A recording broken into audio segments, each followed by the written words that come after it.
The phone's insistent ring sliced through the peaceful Sunday morning in my quiet Denver apartment. Sunlight filtered through the blinds, casting warm patterns on the hardwood floors as I stood by the window, coffee in hand, already mentally planning my next weekend escape to the mountain cabin I'd bought 5 years ago. That cabin was my sanctuary, a rustic two-bedroom retreat nestled in the foothills of the Rockies near Estes Park, with a wraparound porch overlooking aspen groves and distant peaks.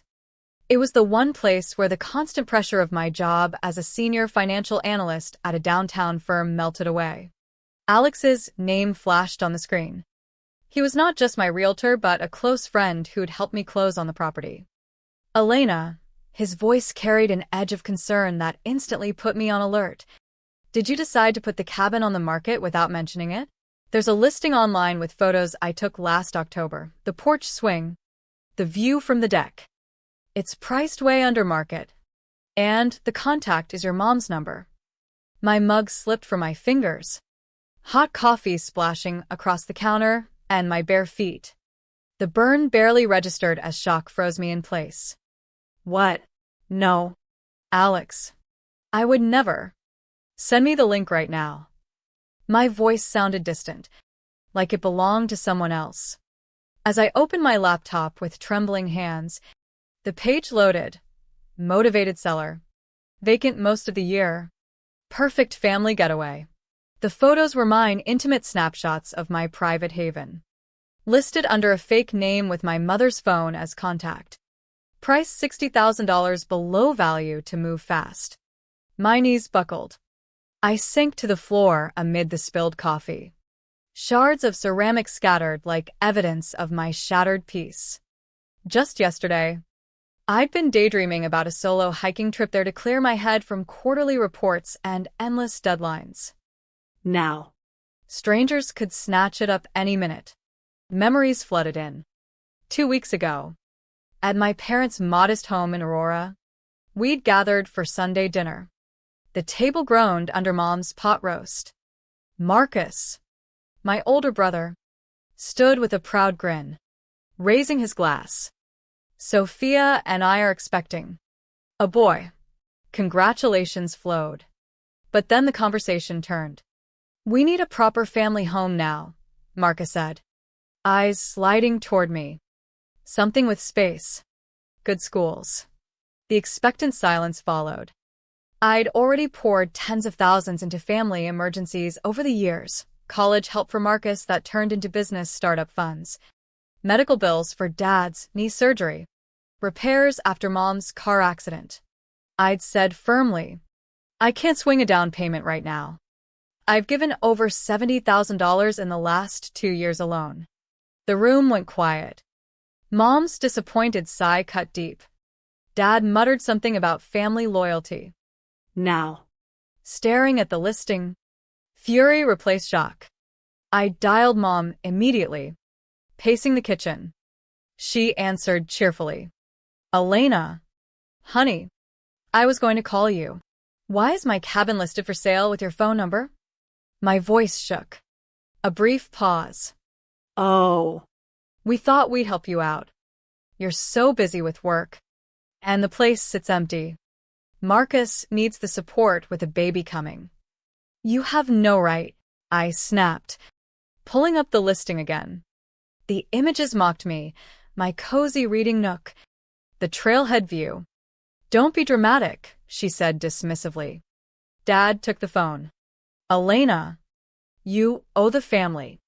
After everything, your tuition, the cosign on your first loan, we still have those refinance papers. Lorraine kept copies. The implication hung heavy. They could forge or manipulate documents. I hung up, breath ragged. The truth crystallized.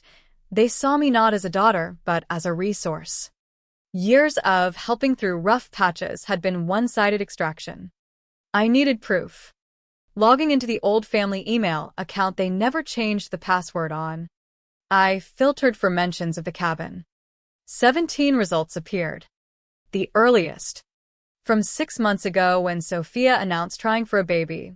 If Elena won't help with the down payment, The cabin is Plan B. It sits empty anyway, Marcus replied. She makes 6 figures. Lives alone.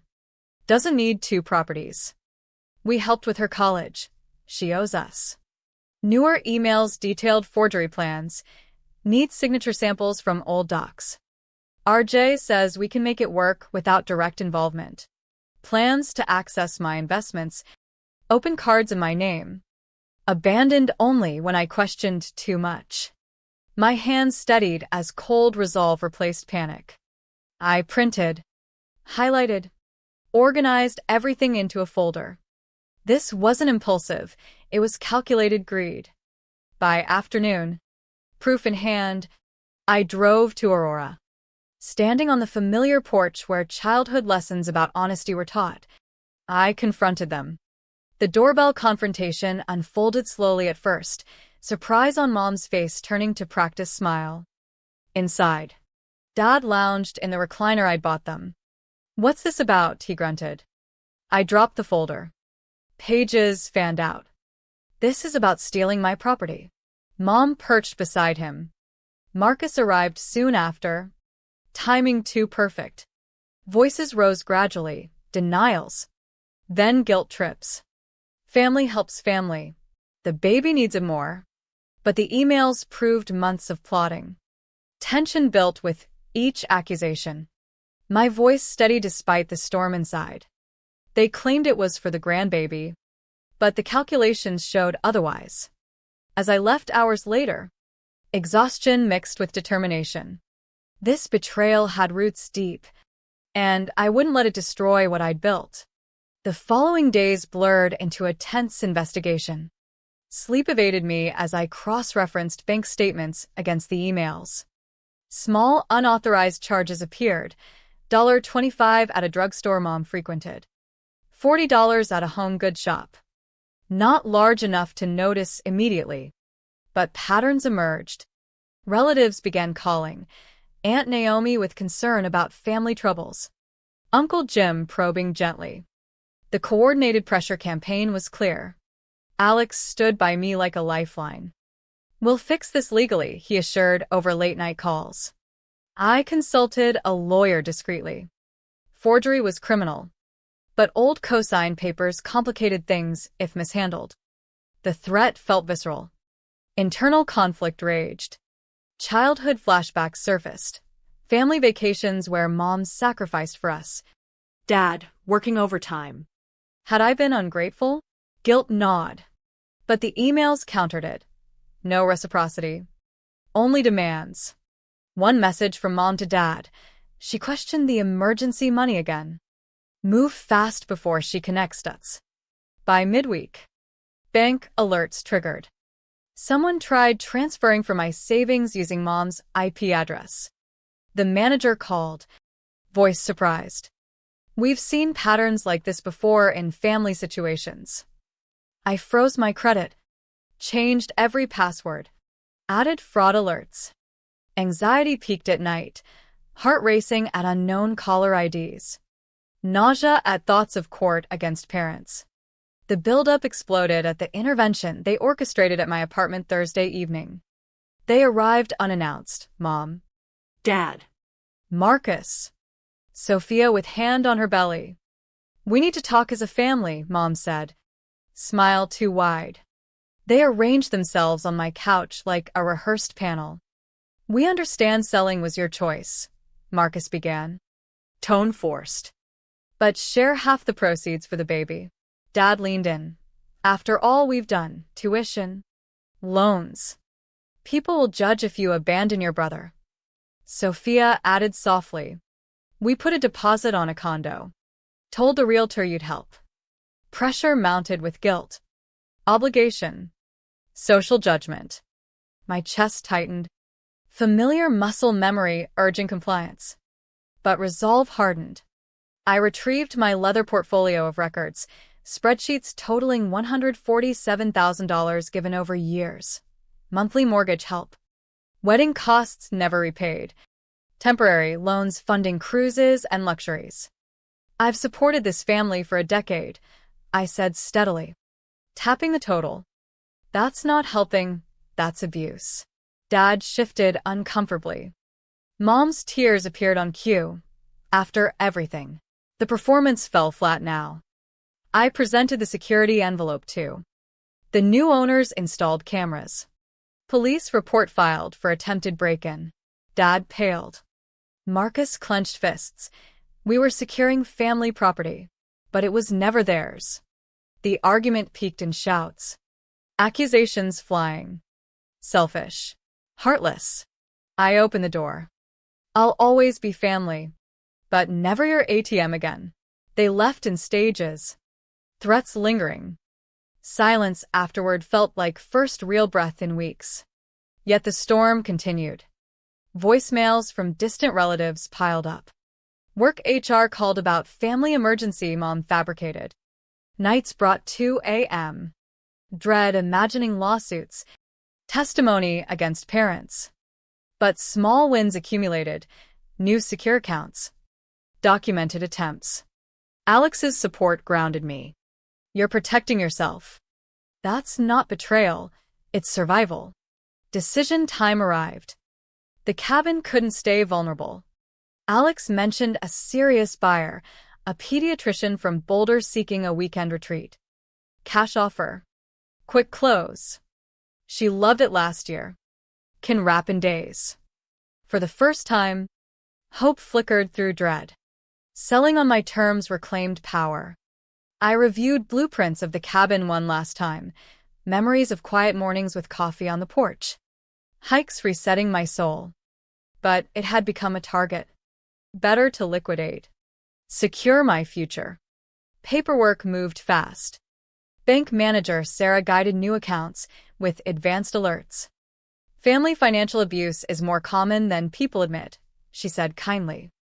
No judgment. Just protection. Each signature strengthened my voice. Family reactions escalated. Dad's booming calls demanded keys. Marcus whispered panic about promised buyers and deposits taken fraudulently. I stayed calm. That's not my problem. You sold what you don't own.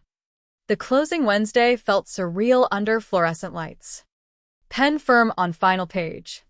Phone silenced from missed calls. Funds wired, $375,000 into new account. Locks changed, cameras active. By evening, Mom's panicked call. Someone changed the locks. We were showing friends. Not my cabin anymore. I replied quietly. I sold it legally. Those weren't friends. They were your marks. Background voices questioned her. Credibility crumbled. Dad's follow-up growled threats. Police notified of the attempted entry footage. Father fumbling old key at 8:42 p.m. New owners considered charges. Internal turmoil lingered. Was I heartless with a baby involved? But recalling spreadsheets crushed guilt. This wasn't generosity. It was exploitation. Therapy session with Dr. Levinson helped. Boundaries aren't cruelty. They're self-preservation. Final confrontation came the following Wednesday evening. Doorbell at 7:30. Through the peephole. All of them, Mom. Dad. Marcus guiding pregnant Sophia. I opened despite instinct to hide. Honey. Time to talk compromise, Mom said, stepping in uninvited. They positioned Sophia centrally, like a prop. Dad announced, share half proceeds. For the baby. Guilt trips flowed. Social judgment. Family unity. New generation. I spread the financial records again. $147,000 detailed. This is what I've given. No more. Security report on break-in slid across. Dad drained of color. Marcus protested weakly. Mom scripted tears. How can you? I will always be your daughter, I said, opening the door. But never your solution. They departed silently. Door closed. Freedom settled. Phone changes followed. New number. Bloquette contact. Rêve, no. Alex updated me. Police pursuing if owners pressed. No more panic calls. 6 months later, Sunlight streamed through my apartment, illuminating new framed photos of mountain vistas, European workshops, rugged trails, no family portraits. No more emergency infusions disguised as loans. Quiet felt sacred. Dr. Levinson asked in our video session, "How does choosing yourself feel?" Arms stretched wide, shoulders light, like breathing freely. I now volunteer at financial literacy workshops, teaching warning signs of family abuse. Irony not lost, protecting others began with protecting myself. Mail brought a cream envelope, baby shower invite from Sophia and Marcus. 3 years ago, guilt spiral would follow.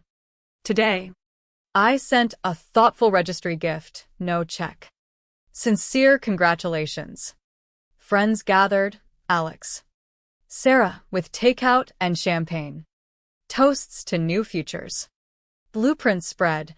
Modest mountain studio cabin. Photography darkroom. Porch for coffee. Brochures for Iceland workshops. Tuscany retreats.